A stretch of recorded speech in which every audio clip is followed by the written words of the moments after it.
What's going on, everybody? It's your boy URL. Welcome to Spilling All the Tea. And this segment is RealiTEA. It is Love and Hip Hop Season 5, Episode 13, I believe it is, that I'm going to be recapping, reviewing, or even ranting. I haven't quite decided what's going to happen with you guys today. I just want to let you know I'm going to do things a little bit differently this time because I want to try to get this out because, like I said, today been a little crazy. So what I'm going to do is like I said, it's going to appear to be edited, but it's not. So what I'm going to do is I'm going to watch it, talk about it, watch it, talk about it, watch, talk about it, and we see how this works. Let me know down in the comment section if you guys like this style or should I just stick with watching it, taking my nose, and just giving y'all a full blown out review. So since it's in Spilling All the Tea, got me some tea here that's a little bit dark, but hey, I mean, I'm gonna make it do what it do. Ooh, and they got a bite to it too, y'all. Hit this vape right quick.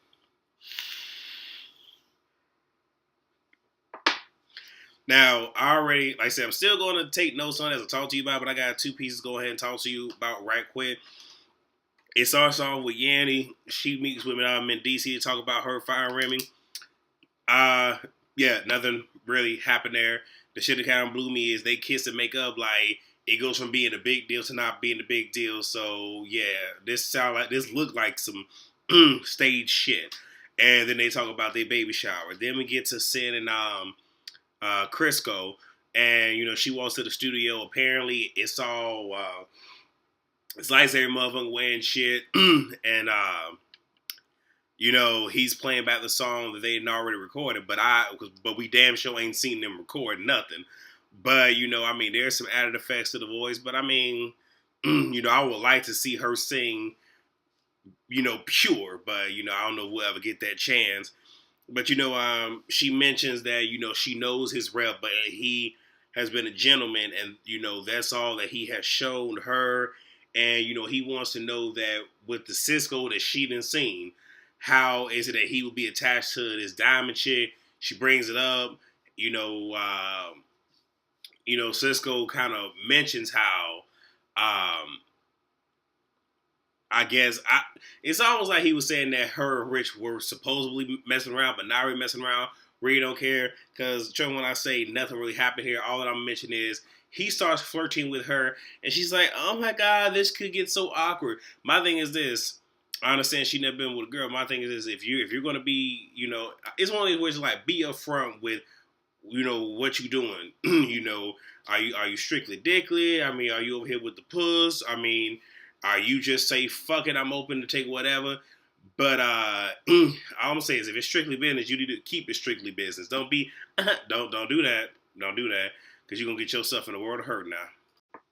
So Rich is now meeting with Diamond, and because apparently he been dodging her for a hot minute, and she comes in, orders a Red Bull. He kind of saying, yeah, because you don't need no liquor. She like, liquor ain't got nothing to do with the way I act. And he like, apparently so. And she getting her feelings talking about, so you shouldn't have me around none of your other bitches. So now Rich want to go ahead and start talking about the situation that happened the other night. And he recalls just like, I mean, you came in aggressive as shit. You put your purse down, and if y'all caught what I said in the previous video, you know what I'm saying? She went having some of her hand and putting it down. And it's like me having a motherfucking jacket on the shit and take my motherfucking jacket off. That right there is telling the other person, hey, I'm coming for you. And he even said, like, you squared her up. And she denied him, and it's like, no, that's exactly what the fuck you did. Because you want to say and talk all this shit about how you gonna fuck a bitch up, and you got your ass fucked up. And I don't even think that was a full blunt of what Johnny could have done to her ass, because instead of her being a real bitch, she walked her ass out that motherfucking door, like, accompanied, but without being, escorted out. She just walked out. Alright. And, he calls her out pretty much saying that everything that you said you weren't with Cisco, you are. And she starts, then here she comes with the bullshit water words. Talking about, I know I come off as a bitch, but I'm really not. And then in her confessional, she's like, I've been through so much hurt and so much letdown, so I keep my guard up so I won't get hurt. That sounds like a bunch of bullshit to me, because if you kept your guard up so you won't get hurt, when he said that, I want to take you in the motherfucking bathroom and knock your screws loose, you was like, let's go. That don't sound like he be a motherfucking god to me. Like I said, I mean, again, you full of shit. Again, I know you acting up for the motherfucking camera. Again, if you was this dedicated to your daughter as you dedicated to the motherfucking dick, I'm telling you, you'll be mother of the year because with the bullshit your ass pulling. Like I said, I love Moniz. I mean, granted, she got her issues, but I love Moniz, and I love what she gave me on fucking damn Love and Hip Hop. What was it? L.A. Is that what it was? Hollywood, motherfucking Hollywood shit. Like I appreciate that. Again, I like her snatching up bitches too and whatnot. But with the bullshit you pulling, you are making Moniz look like motherfucking mother of the year, bitch. So that scene pretty much ends with her saying that, even though things crazy, she still wants to be friends, but he's like, I don't want to do that, because I'm going to keep it moving, because his whole thing is shit going to look even crazy, me trying to be your motherfucking friend in the motherfucking streets and shit. And he tells her that what you need to do is you don't need to be around nobody, but you need to sit here and you need to be by yourself and take care of yourself. And again, here we go. Nothing against Rich, but again, it's bad when certain individuals on this platform is sitting here dropping pounds of motherfucking knowledge. I'm just saying, y'all. I'm just saying.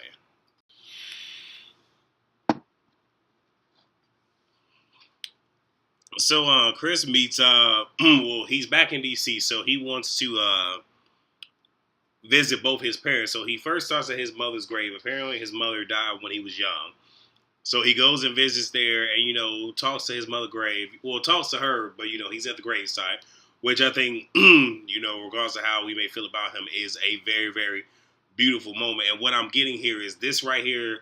See, like I said, I mean, again, I know a lot of things are played up. A lot of people get to acting, but I really do think that this right here is real in my book.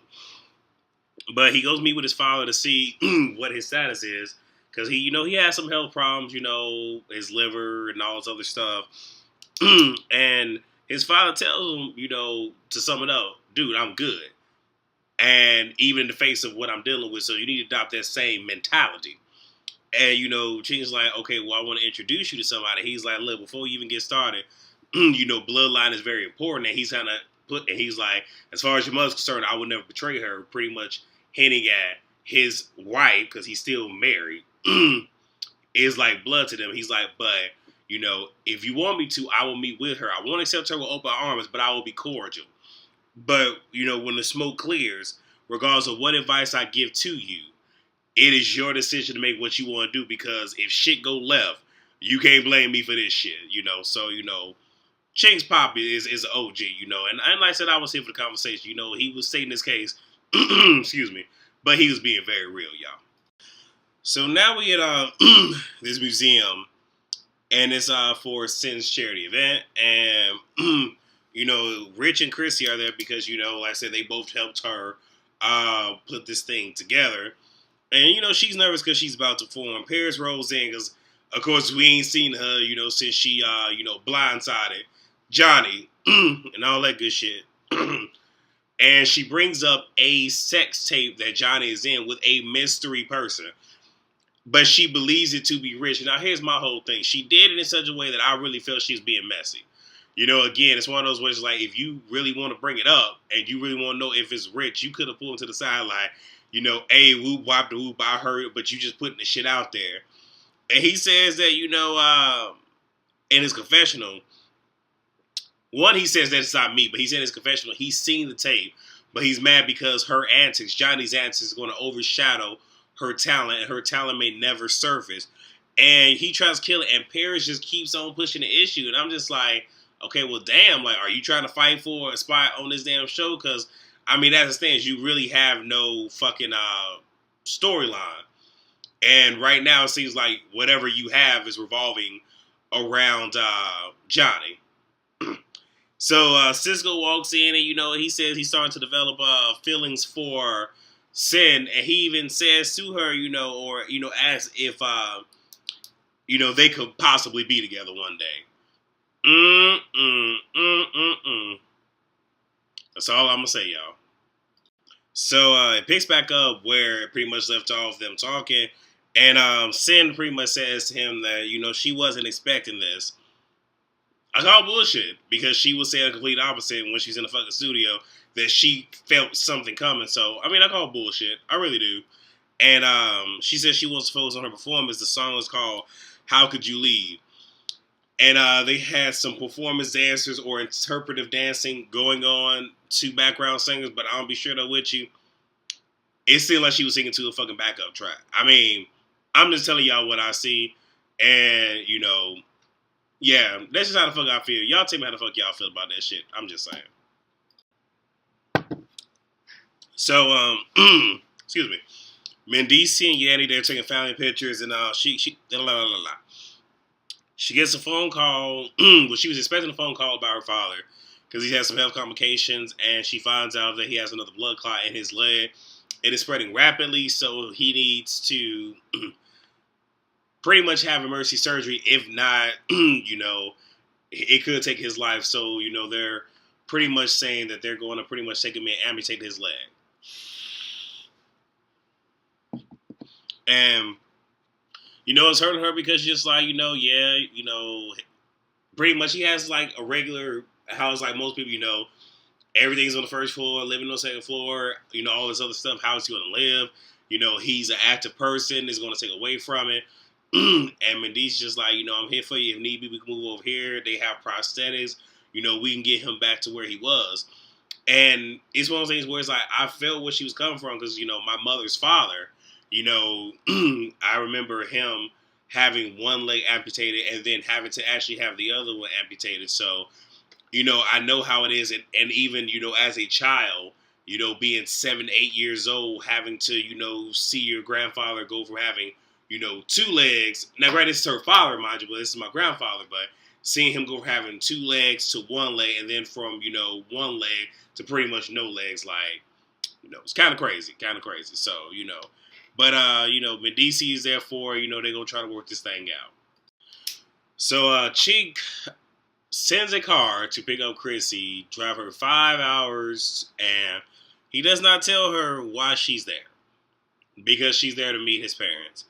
And, she comes, and she kind of comes in a little left, like, why you bring me out here, this, that, and the third. Straight just kind of fucking up the mood and whatnot. She got a stink-ass attitude, all that good jazz. If y'all want to see somebody do a good impersonation of her, go to, For It's Rocks. Like I said, if I don't have her information up here, it'll be down in the description box below. But her last review, like, she does a very funny impersonation of Chrissy. But, she just starts coming at him laughing shit. And he even tells us, like, look, I'm mostly mad at just the lack of honesty from you not telling me you went off birth control to, this picture spread. Like, I'm not mad at that. She thought it was communication, which is partially that. But he's mostly mad at the fact that, you not being honest with me. So, again, she keeps barking, going left because she's saying, why you barking at me, blah, blah, blah, blah. He lets it go, and then he pretty much tell her, I brought you here so you could meet my father. And, of course, she's like, and everything is fucking changed. So, yeah, she's going to meet the father. We'll see if they actually show any of that later on in this damn episode. So, you guys, Johnny Blaze, who I said I'm feeling. I did say that in my last recap. I'm still somewhat feeling her. Hopefully that doesn't change by the end of this video.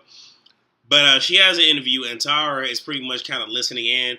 Just kind of see how she responds to the questions, because she brings up that she did a sex tape. It was for private clientele, and it got leaked. In the interview, she says, and hopefully I got it right, that I guess the guy that she did it with, I guess, was trying to use it against her and pretty much leaked the video. And she even said it's like she doesn't understand why people are going to sit here and come for her the way they are when everybody has done something. The only thing is not everybody's dirt has necessarily been, brought to the forefront. But, we've all had our mistakes and everything. And I was just like, I do understand that. But, you have some people that they don't have a life of their own, so they vicariously live their lives through someone else. And, of course, everybody wants to sit here, throw stones out of their hands and just, be messy, this, that, and third, I'm just saying on whatever platform it is that they are on. Personally, I can give 2 fucks if she does or does not have a motherfucking sex tape, because how does that enrich my life? Yeah, it doesn't. So, Tyra sits down with her. She says, you did a good job. And, her whole purpose really sitting down is she wants to bring up the party. And what happened? And the whole thing is my bad. I was looking for you. I really don't even notice. Diamond chick, but I'm protective of Rich. We watch Whoop. So, now Tara wants to know what it is. And she's like, I love him, So Tara was like, so what do you want from him? Matchman or relationship? She was like, both. And she's kind of like, but my whole thing is this, Tara. One, I'm against you fucking doing etiquette, point blank in the motherfucking period. But when it comes to relationship, boo boo, that is not your motherfucking lane. You need to pick somebody else. And say what you need is you need to get you a fucking team. One person to do etiquette, I guess that's you. One person who gonna work on somebody's public image in terms of fashion, I don't know if that's you. And somebody deal with possible relationships. You need a motherfucking team, but you need not be giving anybody not any motherfucking relationship advice. I'm just saying now. Alright, so we got saying she meets up with Paris because they need to catch up. Again, I'm trying to figure out when the fuck did y'all become Ace Boon Coons? When the fuck was y'all? When did y'all become motherfucking best friends? And they're all this shit. I'm trying to figure out. So Sam, do your friends not want to be around you on this motherfucking platform? So you need somebody to sit here and fucking befriend? I just want to know. But Paris, she mentions how oh, you sound better than Erica. Shade. That's all the fuck that was. Here's the thing. Like I said, I have not, from what I heard, that shit went live. Alright, what I heard Erica do, that shit went live. So, the verdict is still out. Again, y'all let me know how y'all feel about that. If y'all, I don't fucking know. So, she says Rich ain't doing shit for her. So, her management calls. So, she's back up with them. She gonna let Rich know. And I'm not mad if she fucking did it, but that's one of those things where you should have talked this shit out with him before making a motherfucking decision. But hey, it is what the fuck it is. I'm not in your shoes. Really don't know. Really don't care. I'm not checking for your ass any motherfucking way. And, she asked her about Cisco, this and the third. And, she talked about, oh, well, I already miss business pleasure. But I don't know, but I'm going to do some digging. But here's the thing. You never said no, so you keeping the motherfucking door open. All right. You ain't learned the last motherfucking time. All right. So we actually get to see Chrissy meets with Chink's father. I mean, not a whole lot really happened here. Like I said, I wrote down a couple things, but, Chinks wants this to work because it's something new. She says that, she doesn't, actually, no, I'm sorry. They have dialogue and everything, and, she cries because, she loves Ching and he's been there for her a lot more than her family has ever been. But it bothers her that, he's still married. And the boss pretty much dropped some knowledge on her, pretty much told her just like, you don't have to ride this out. He tells her, to not be so strong because it's going to force him to put up barriers. Because he made a mention about him having barriers up. And he pretty much tells her that, you going to have to fight to keep this together. Now that y'all going to have to fight each other, but y'all going to have to fight the world. So it seems that he's a little bit receptive. But, like I said, he's being protective and trying to make sure, his son is good to go, and I'm here for that, y'all. Okay, you guys, so we're at the very last part of this. Rich meets with Johnny at the strip club to talk because she picked up some extra shifts because she need to work. And he made mention, this is probably part of the reason that she went ahead and took the, well, not necessarily took, but did the whole dang nabbit, why am I trying to blank, y'all? The porn tape. Lord have mercy. I can't get that now. Hold on. Let me get my thoughts together. 1 second.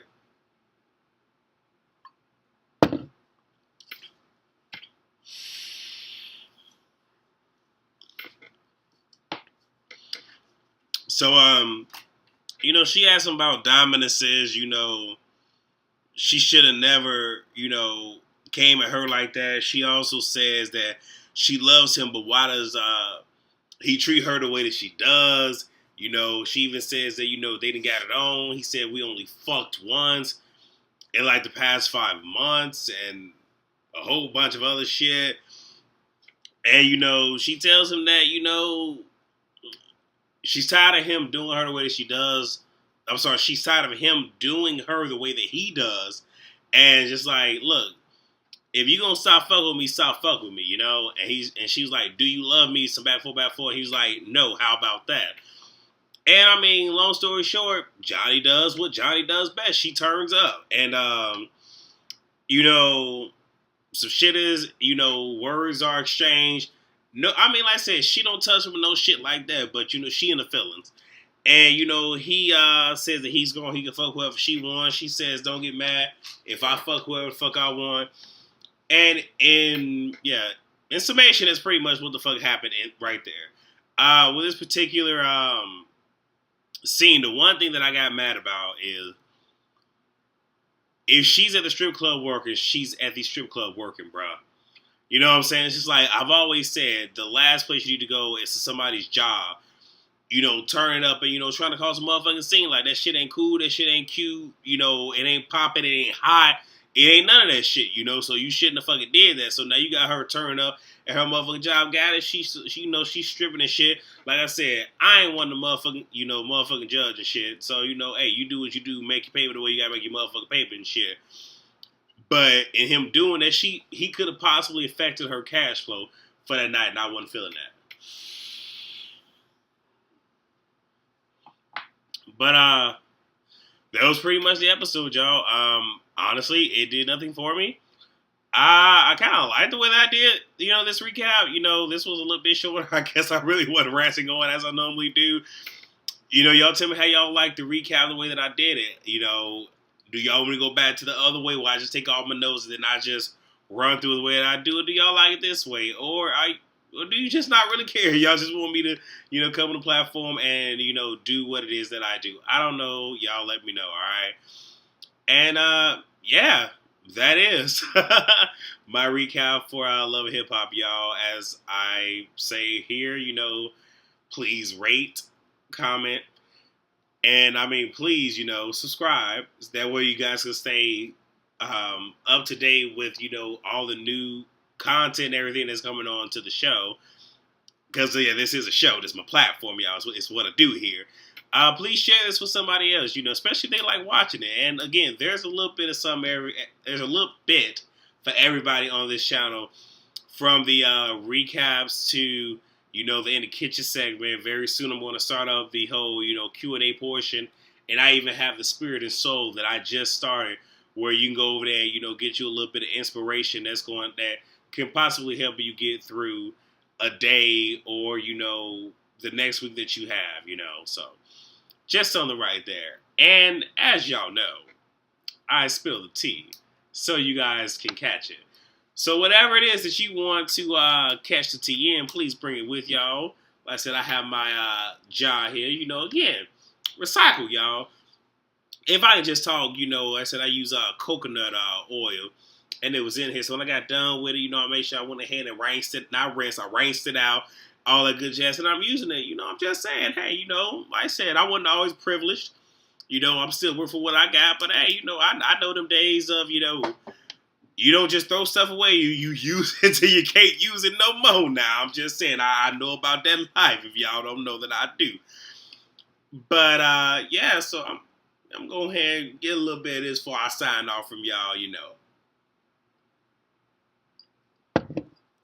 I left a little bit in there. I'm going to hit that when I'm done, y'all. But, to my old subscribers, thank y'all for rocking out with me. To all my new subscribers, welcome to the family. Welcome. I love all of you. And for those who are just doing the drive-by or just want to see the video, I hope you guys enjoy this. Stick around, see some other stuff. Or if you came for this one video, go back and watch the playlist. Because just when I say there are other videos that I turned all the way the hell up for. This one I think is a little bit milder, but hey. It is what it is. And like I said, to all of you watching, to my fam, all of you, like I said, if you guys are here, I consider you to be family, because y'all rocking out, with your boy, y'all real, a.k.a. T-Spillin'. And I love you guys. I appreciate you, and I appreciate the support. So, until next time, I love you all. Have a great day, night, afternoon, evening, morning, whatever it is, whenever you're watching this, But, just be safe. I love you guys, and, yeah, peace.